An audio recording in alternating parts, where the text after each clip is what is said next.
Vërtet unë gjallë, Krishti unë gjallë, vërtet unë gjallë, Krishti unë gjallë, vërtet unë gjallë, Krishti unë gjallë, se vdekura. Qindra besimtarë ortodoks ju bashkuan meshës së shenjtë të Pashkëve në kishën e Shën Gjergjit në Fier. Mesnata që shënoi dhe ringjalljen e Krishtit kulmoi në sheshin jashtë oborrit të kishës, ku të gjithë besimtarët ndriçuan qytetin me dritën e Zotit, me qirin në duar.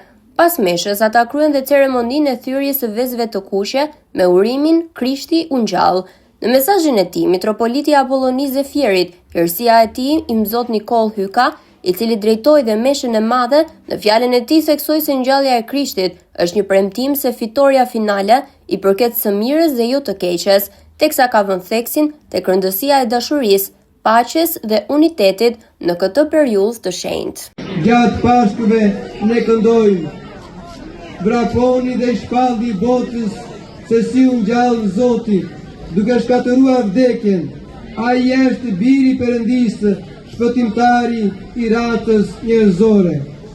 Ndoshta sot më shumë se kur bota jonë ka nevojë për mesazhin e Pashkës, sepse ngjallja nuk është thjesht një ngjarje e kaluar, por një përvojë e vazhdueshme për çdo kohë, për çdo brez dhe për çdo njeri, e cila jep shpresë, dritë dhe gëzim në jetën tonë dhe nuk na lejon të mbytemi në detin e hidhërimit. Lutemi Zotin, në siroj Zot, për këtë shtëpi të shenjtë dhe për ata që i brenda në të nebes, shpresëtari dhe frikë Perëndie, lutemi Zotin.